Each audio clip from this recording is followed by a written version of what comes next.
Nosso boa noite a todos, que a graça e a paz do Senhor Jesus Cristo esteja conosco nesta noite de domingo, 19 de abril. Estamos alegres na presença do Senhor, por você estar conosco, sintonizado aí através do YouTube, através do Instagram, de qualquer forma como você estiver aí, desfrute desses momentos que Deus está te dando como oportunidade de ouvir a genuína palavra de Deus ao seu coração.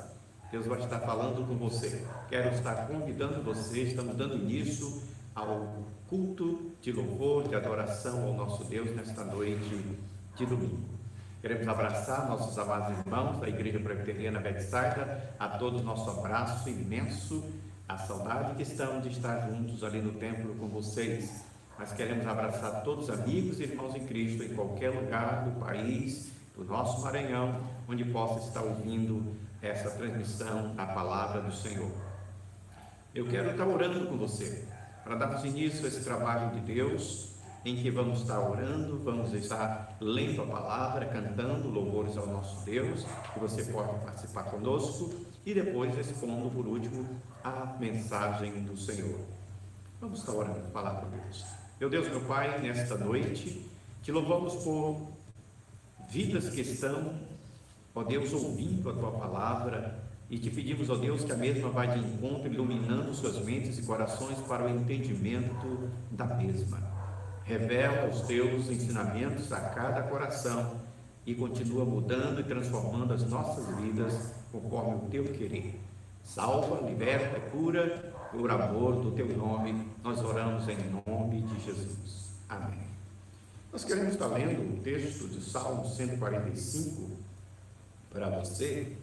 Este salmo esboça aqui de Davi, os primeiros versículos apenas. Salmo 145, de 1 a 5.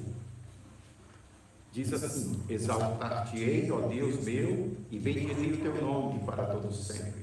Todos os dias te bendirei e louvarei o teu nome para todos sempre. Grande é o Senhor e digno de ser louvado. A sua grandeza é insondável. Uma geração louvará a outra geração as suas obras e anunciará os teus poderosos feitos.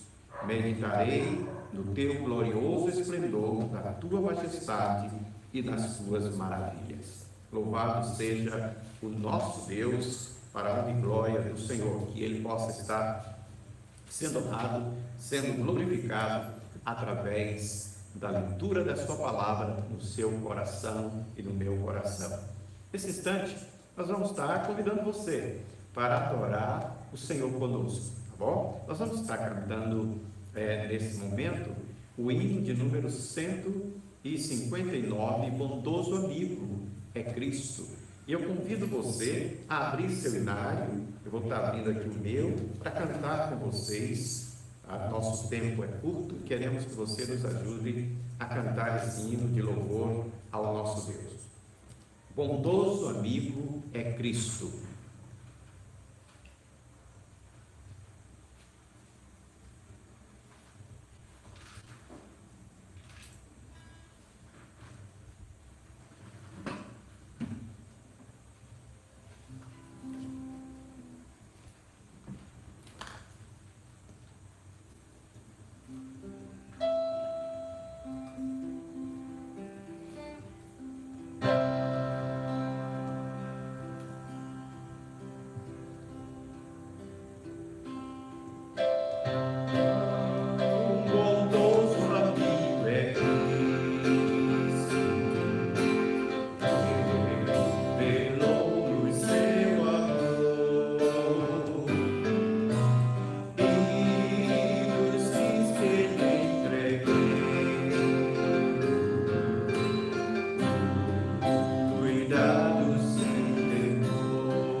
belo hino. Eu tenho certeza que você, ao cantar esse hino de louvor ao nosso Deus, você pôde exaltar o glorioso nome do Senhor, este nome que excede todo entendimento e que merece toda a honra e toda a glória. Nós vamos estar lendo o texto, logo após a leitura desse texto, nós vamos estar cantando mais 2 louvores ao nosso Deus, junto com você, tá bom? Eu quero que vocês também, se você não tiver a letra ainda, você pode procurar, tá? Nós vamos estar cantando após a leitura de Jonas capítulo 3, nós vamos estar lendo e vamos estar cantando 2 cânticos bem conhecidos, antigos, em que você pode estar louvando o Senhor conosco. Por exemplo, um deles é aquele Deus sara a esta nação, e o outro é a Ele a glória, que é muito conhecido da Igreja de Deus. Então vamos ao texto, vamos estar lendo. Convido você a abrir sua Bíblia no livro do profeta Jonas, capítulo 3. Capítulo 3, eu quero estar lendo para você, onde vamos estar daqui a pouco, está expondo a palavra do Senhor para você. Veio a palavra do Senhor segunda vez a Jonas, dizendo: dispõe-te, vai à grande cidade de Nínive, segundo a palavra do Senhor. Ora, Nínive era cidade muito importante diante de Deus, de 3 dias para percorrê-la. Começou Jonas a percorrer a cidade, caminho de um dia, e pregava e dizia: ainda em 40 dias Nínive será subvertida. Os ninivitas creram em Deus e proclamaram um jejum e vestiram-se de pano de saco, desde o maior até o menor. Chegou esta notícia ao rei de Nínive, e este levantou-se do seu trono, tirou de si as vestes reais, cobriu-se de pano de saco e assentou-se sobre cinza. Fez-se proclamar e divulgar em Nínive, por mandado do rei e seus grandes homens, que nem animais, nem bois, nem ovelhas provem coisa alguma, nem os leve ao pasto, nem bebam água, mas sejam cobertos de pano de saco, tanto homens como animais. Clamarão fortemente a Deus e se converterão cada um do seu mau caminho e da violência que há nas suas mãos. Quem sabe se voltará a Deus e se arrependerá e se apartará do furor da sua ira, de sorte que não pereçamos. Viu Deus o que fizeram, como se converteram do seu mau caminho, e Deus se arrependeu do mal que tinha dito que havia de fazer e não o fez. Expomos, lemos assim a palavra do Senhor. Estamos lendo o livro do profeta Jonas, capítulo 3, onde vamos estar expondo a palavra do Senhor para você neste capítulo. Quero convidar você agora a louvar o Senhor, tá? Dissemos que vamos estar cantando louvores ao nosso Deus, e você pode estar cantando aí junto conosco esses hinos belíssimos, bem conhecidos da Igreja de Deus. Então vamos estar adorando o Senhor. Cante conosco esses 2 louvores. O primeiro cântico que nós vamos estar cantando é Deus sara esta nação.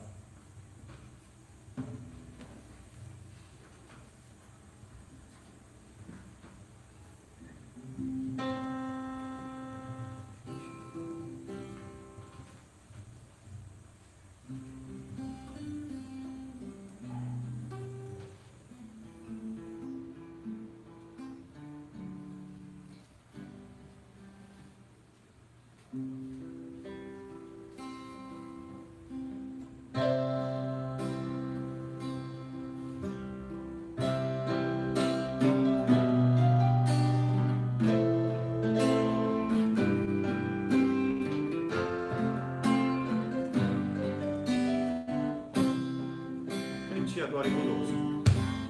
Deus sara esta nação com teu poder, com a tua unção. Deus sara esta nação com teu poder, com a tua unção.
Deus. Adore o Senhor, a Ele a glória, também esse louvor que é para a honra e glória do Senhor e que você possa cantar conosco.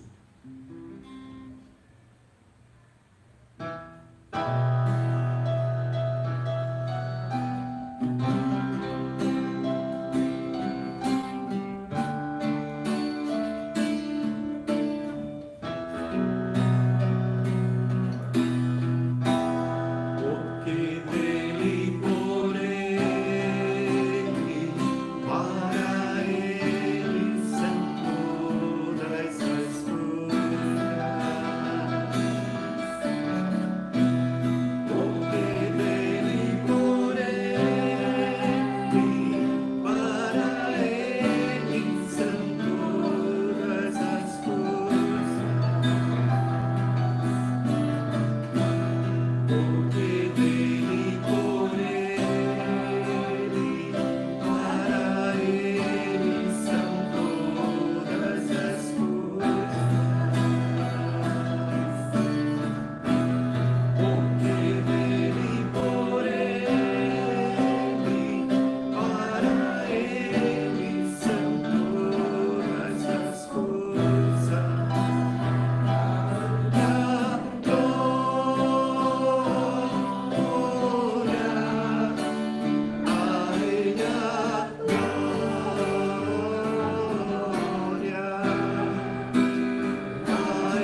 Glória ao nosso Deus, tá? Toda honra, toda glória ao Senhor dos Exércitos, o Deus que nos ama, Deus que tem prazer de estar conosco a cada momento da nossa vida. Meus amados, como disse no livro do profeta Jonas, capítulo 3, que lemos há pouco, é o texto do qual vamos estar expondo nesta noite para os amados, que você possa estar aí, de certa forma, atento a tudo aquilo que Deus vai estar falando ao seu coração, tá bom? Para que você possa desfrutar desses momentos maravilhosos da presença do Senhor conosco. Livro do profeta Jonas. Você pode abrir a sua Bíblia no capítulo 3 e manter a sua Bíblia aberta, tá bom? Para que a gente possa estar junto com você, estudando esse livro sagrado que tem lições preciosas para nossas vidas. Então nós dissemos que veio a palavra do Senhor, segunda vez a Jonas, dizendo: dispõe-te, vai à grande cidade de Nínive e proclama contra ela a mensagem que eu te digo. Amados, essa é a palavra do Senhor, essa palavra que pode, de certa forma, nortear toda a sua vida, essa palavra que vem de Deus aos nossos corações e que, de certa forma, com certeza, transformará todo o nosso ser.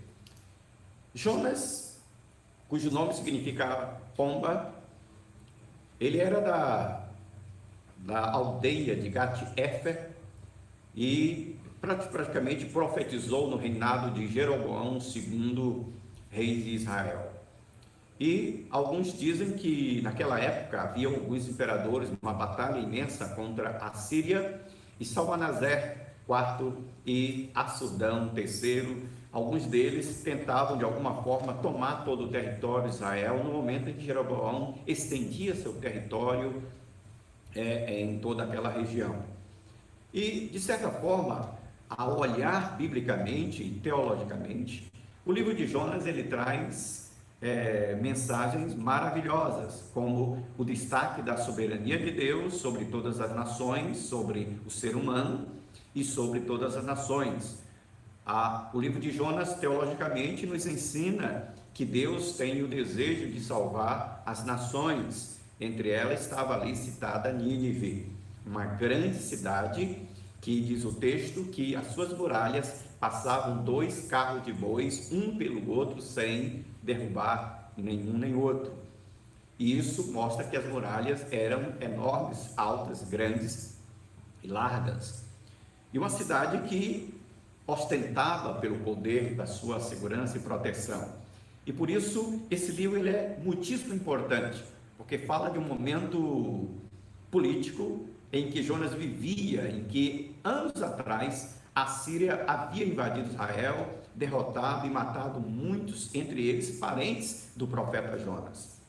Por isso, vê-se no capítulo 1, que a gente está abordando com você, o capítulo 1 diz que quando Deus chama Jonas para pregar em Nínive e proclamar contra ela o juízo, a Bíblia diz que, logo nos primeiros versículos do profeta Jonas, aqui ele diz que dispôs-se Jonas, versículo 2, e vai para a grande cidade de Nínive e clama contra ela, porque a sua malícia subiu até mim. Mas o versículo 3 diz que Jonas se dispôs para fugir da presença do Senhor para Tarsis e pegou o navio para Jope. A ideia que se tem é que Jonas estava tão próximo de Nínive e de repente ele foi para bem distante. Alguns comentaristas dizem que a média de uns 3.000 ou 4.000 quilômetros de distância de Nínive estava Tarsis. E ele pegou o navio, foi lá para o porão e se escondeu. E a história bíblica acontece em todo esse momento em que ele está no navio, em que Deus, aí entra o poder soberano de Deus, Deus usa o vento, a tempestade, Deus usa o grande peixe após, quando ele é lançado no mar, para trazê-lo de volta à sua vontade, aos seus propósitos. Então, isso no capítulo 1. E no capítulo 2, você vê já Jonas no ventre do peixe, faz aquela oração extremamente arrependida, e diz lá: nas profundezas do abismo eu estava, na minha angústia eu clamei o Senhor e Ele me ouviu. No capítulo 3, é esse que nós estamos abordando hoje, já fala da pregação de Nínive e a conversão daquela cidade toda ao Senhor, de uma forma maravilhosa. E o capítulo 4 finaliza quando Jonas, desgostado, insatisfeito pela conversão e a mudança que Deus fez em Nínive, ao levá-los ao arrependimento, Jonas se indigna e fica triste e decepcionado, porque ele, de fato, ele não queria pregar, porque sabia que se ele pregasse, Deus iria converter aquela nação a Deus. E aí, amado, vem a nossa palavra nesta noite para você, para que você guarde no seu coração essa palavra a cada dia e venha desfrutar desses momentos na presença do Senhor. Essa presença de Deus, que é uma presença maravilhosa. Eu quero estar contando para você essa história, porque dentro desse capítulo 3, eu quero estar falando para você sobre o tema, o poder da segunda chance, o poder da segunda oportunidade que Deus dá a cada um de nós de podermos mudar diante aos olhos divinos. No primeiro capítulo, capítulo 1, Jonas teve a primeira oportunidade de obedecer a Deus e desobedeceu ao Senhor, e Deus o trouxe de volta. Agora no capítulo 3, ele dá a segunda chance a Jonas de ir a Nínive e pregar o evangelho para aquela cidade. E conta-se a história de um pai que advertia a importância do trabalho e dos estudos ao seu filho. Os amigos estavam ao lado dele, sempre desfrutando de tudo aquilo que o filho tinha. Ele era um filho único e não ouvia os conselhos nem o ensinamento de seu pai quando chegava aos seus ouvidos do jovem, mas ele não assimilava nada e continuava com sua vida vazia, sem conteúdo, sem objetivo.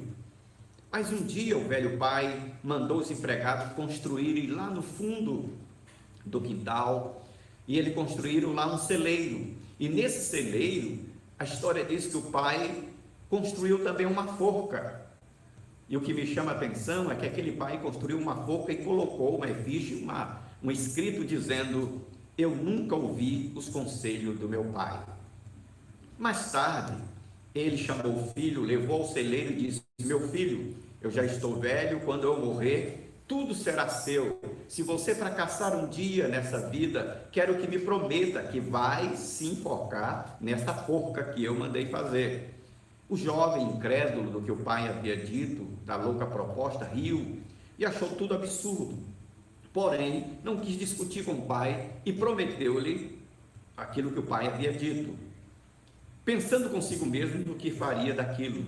O tempo passou, a história diz que o velho pai morreu, e o filho herdou toda a riqueza do pai. De repente, aquele filho foi gastando em maus negócios, em jogos, com mulheres, com tudo mais, e ele veio a gastar tudo que tinha, diz a história desse pai com este filho. E a história, amado, finaliza dizendo que este pai, quando havia morrido, deixou uma herança para o seu filho, e quando ele chega diante daquele momento da sua vida em que ele iria se enforcar, quando já não tinha mais nada, diz a história que ele subiu no local da sua forca, onde ele se lembrou que o pai havia dito, e ele disse: eu nunca fiz nada para agradar o meu pai, pelo menos eu vou cumprir essa promessa que fiz ao meu pai. Eu vou me enforcar, eu vou morrer, porque eu não tenho mais nada a perder. A história diz que quando ele subiu na forca, pendurou-se, a corda no pescoço, jogou-se no ar, sentindo por um instante o aperto da sua garganta, mas o braço da forca era oco e quebrou-se antes que o rapaz morresse. E a história diz que ele caiu no chão, e do braço oco daquela forca caíram joias, esmeraldas, diamantes, uma pequena fortuna que o pai havia deixado e ao lado o bilhete dizendo: esta é a sua nova chance. Eu amo muito seu pai. Essa história estou contando para você porque ela nos mostra que temos o direito de uma nova oportunidade, se ouvirmos os conselhos que Papai do Céu tem dado a cada um de nós. Mostra que esse pai deu uma nova oportunidade para o seu filho, e com certeza aquele filho, nessa segunda oportunidade, agarrou com todas as forças a oportunidade que seu papai havia lhe dito. Então, o preço da segunda chance é o que eu quero estar partilhando conosco, com você, nesta noite. E em primeiro lugar, ao olhar para o texto, você vê que esse texto é contextualizado pelo arrependimento e a mudança que Deus fez no coração dos ninivitas. Eles se converteram ao Senhor, algo que Jonas não queria que acontecesse, mas aconteceu porque Deus é um Deus soberano. Ele faz aquilo que nós não podemos fazer. Ele faz até aquilo que muitas das vezes nós não queríamos, por não gostar de fazer. O povo foi ao arrependimento. Diz a história que o rei proclamou um grande jejum. Olha que coisa tremenda! Oração e jejum ele fez naquela oportunidade, reuniu e disse que esse jejum não só para as pessoas, o que me chamou a atenção, porque até os animais, ele disse: olha, nem os animais devem comer nem beber, nem nós. Vamos nos arrepender para que Deus passe com o seu juízo e a sua ira passe a mudar essa atitude de nos destruir. Amado, eu tenho um teólogo chamado Vini Gruder, que ele diz que arrependimento é a tristeza do coração pelo pecado, a renúncia do pecado e o compromisso sincero de abandoná-lo, de andar em obediência ao Senhor. Ele ainda diz que arrependimento é algo que ocorre no coração e envolve a totalidade da pessoa na decisão de abandonar o pecado e se voltar para Deus. Quando lá no hebraico essa palavra arrependimento, ela é uma palavra chamada, e na Han tem a ideia do hebraico de algo que causou tristeza, de contristar por causa de alguma coisa que aconteceu. E foi o que aconteceu com Deus. Lamentou o que ocorreu naquela cidade, pela promiscuidade, o pecado daquela cidade, a malícia daquela cidade chegou aos olhos de Deus, aos ouvidos do Senhor Deus, e Deus queria destruí-la. Então, a palavra arrependimento tem essa ideia de mudar de atitude, mudar de mente. No Novo Testamento, a palavra metanoia, no grego, traz essa ideia de mudar de mente, mudar de estado, de situação, de direção. E foi o que Deus fez. A Bíblia diz aqui que o arrependimento veio não de Deus, mas sim do povo que mudou. O rei de Nínive e toda a multidão daquela cidade se arrependeu, se converteram ao Senhor. Não foi Deus que mudou, porque Deus não muda, Deus é imutável, Deus jamais erra, Deus tem os seus propósitos definidos, porque Ele é um Deus soberano, e Ele sabe de todas as coisas que nós precisamos. Quando Pedro diz no capítulo 2, Pedro, capítulo 3, 9, o Senhor não tarda a sua promessa, ainda que alguns tenham por tardia, mas o Senhor é longânimo para conosco, e não querendo que alguns se percam, senão que todos venham a arrepender-se. Tá? No livro de Lucas, o próprio Jesus diz assim: olha, os sãos não são os sãos que têm saúde, que precisam de médico, mas sim os doentes. Eu vim para chamar justos, mas pecadores ao arrependimento. Na verdade, Nínive agora provava de um estado de espírito que eles nunca tinham sentido na vida. O juízo de Deus estava chegando sobre eles, e por isso o arrependimento que Deus traz para nós, amado, é esse arrependimento que nos leva à salvação, à mudança de vida, a uma conversão no nosso caminho. E Jonas precisava disso, e aquela cidade precisava disso também. Houve um arrependimento dos habitantes de Nínive, houve um arrependimento do rei, mas Deus, não houve arrependimento de Deus. A palavra, na verdade, é uma figura de linguagem chamada antropomorfismo para designar que esse Deus tem sentimento também como nós. Na verdade, a tradução correta seria lamentar, entristecer, contristar. Essa seria a tradução mais correta. Deus lamentou o que ocorreu, por isso mudou de opinião. É isso que tem ocorrido na vida de todos nós que vivemos dentro dos propósitos de Deus. Deus não é o homem, diz a Bíblia, para que minta, nem o filho do homem para que se arrependa. Porventura, tendo ele dito, não o fará, ou havendo falar, não o cumprirá, diz o profeta. E essas são as realidades que a palavra de Deus traz para cada um de nós, tá? Isso explicando esse momento aqui.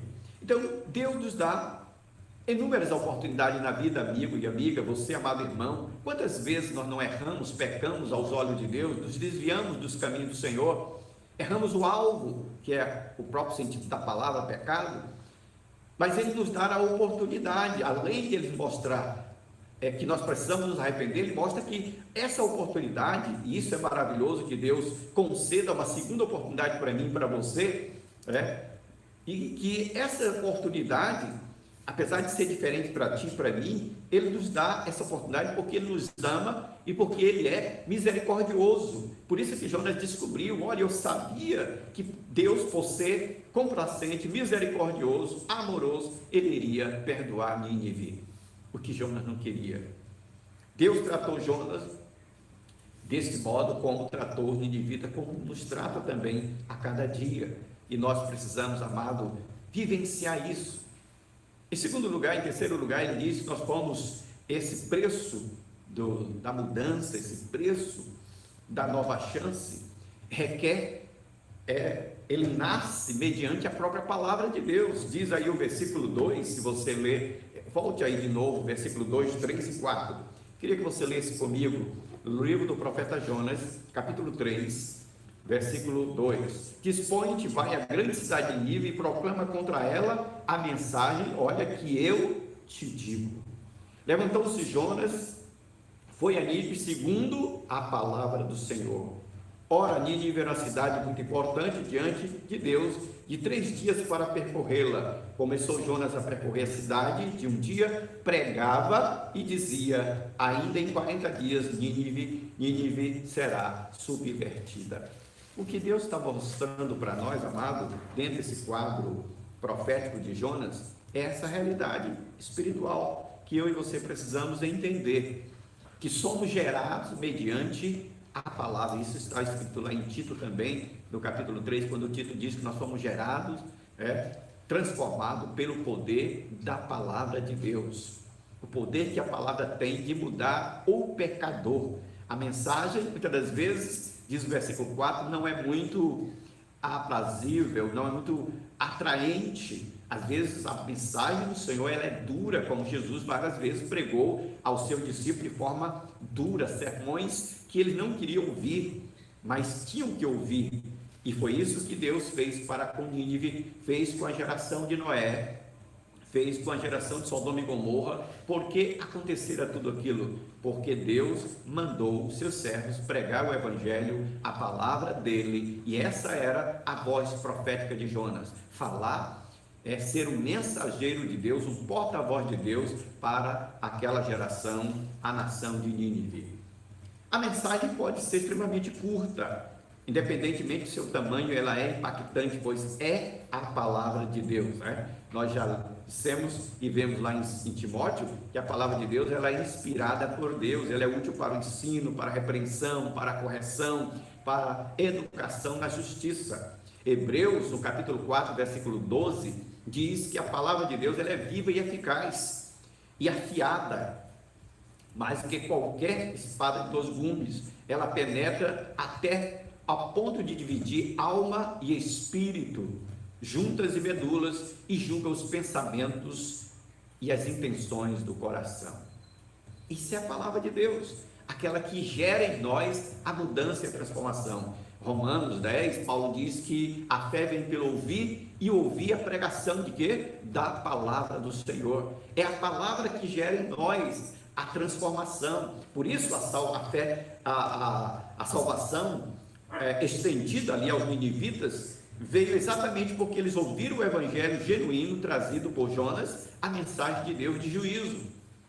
Mas essa mensagem e a oportunidade que Deus nos dá na vida são, como diz um certo provérbio chinês, né? Diz que a oportunidade, a vida, ela é cheia de oportunidade, de chance, e é comparada, diz que a vida é comparada a uma flecha, né?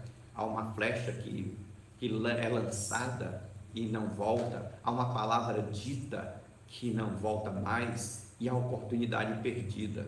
Assim são, diz o grande sábio, que significa a sabedoria, a mente, o propósito do homem, o coração do homem. E nós precisamos entender que em 40 dias era a mensagem que Jonas tinha para aquela cidade, se converter ou não.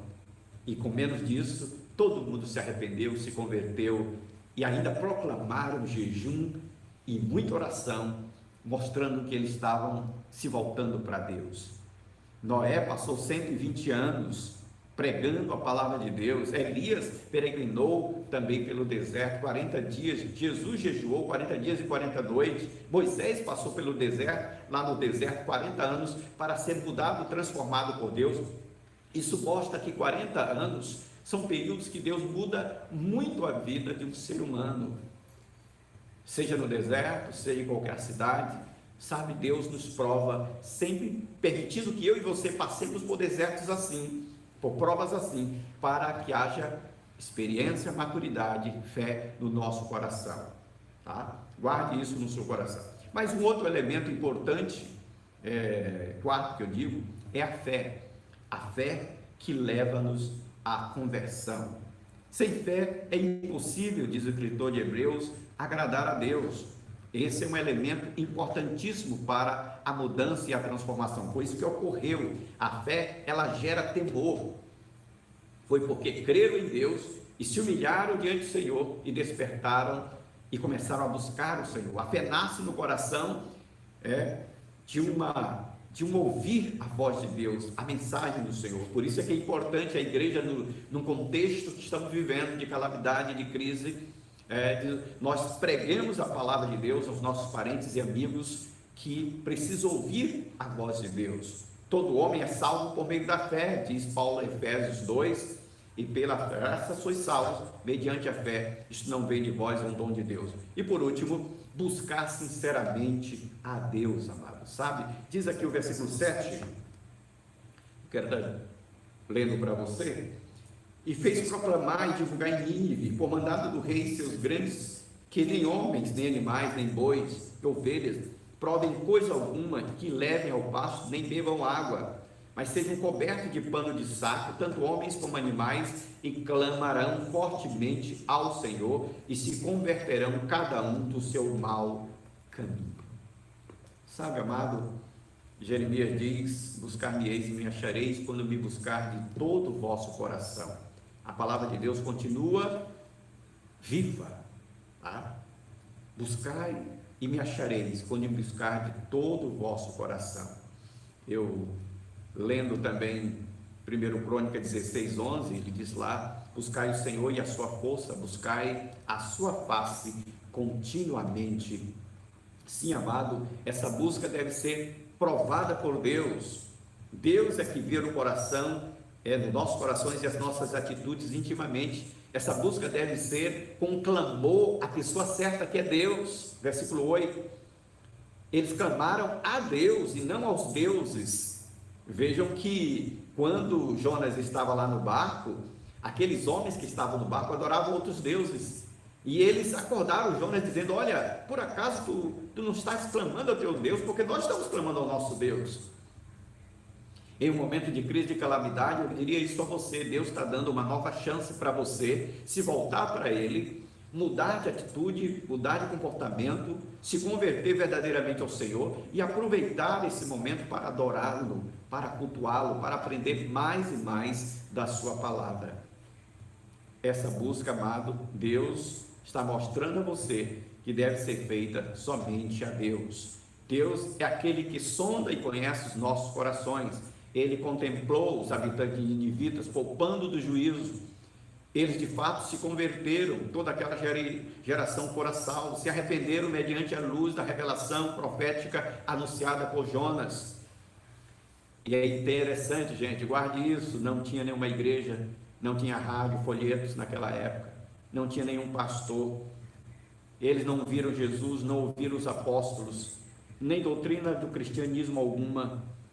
Em tudo isso nos ensina somente que um profeta, uma pequena mensagem transmitida com fidelidade por parte de Jonas, dada por Deus, é capaz de mudar uma nação, um país, um mundo inteiro.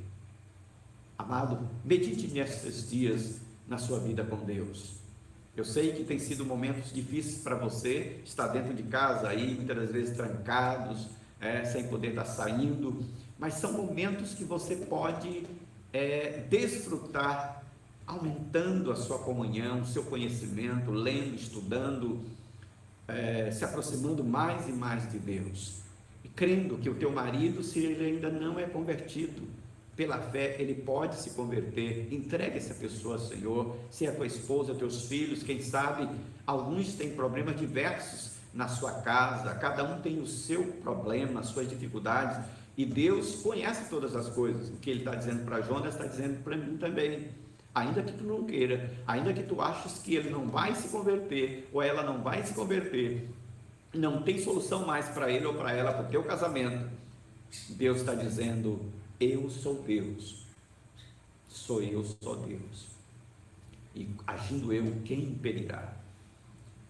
Portanto, vamos orar, vamos falar com o Papai do Céu, vamos estar nos deleitando nesse momento de meditação, de reflexão neste livro sagrado. Meu Deus, meu Pai, Tu és soberano, Senhor Deus, sobre a terra e sobre o céu, e a Tua soberania faz com que Tu governe todas as coisas e faça todas as coisas para o controle da Tua vontade. Foi do Teu querer salvar aquela cidade indigna, mas aos Teus olhos Tu deste a chance a eles, a oportunidade de eles se arrependerem, e eles se converteram a Ti.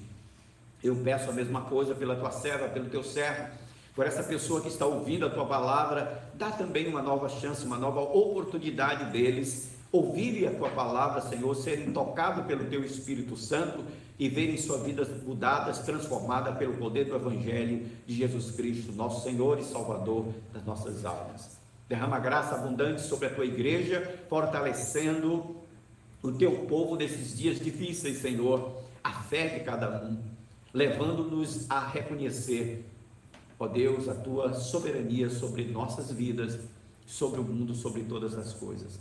Fala conosco e abençoa a Tua igreja, em nome de Jesus. Amém. Graças a Deus. Nós vamos receber a bênção, em nome de Jesus. Vamos cantar. Cante comigo aí mesmo que você está. Amém.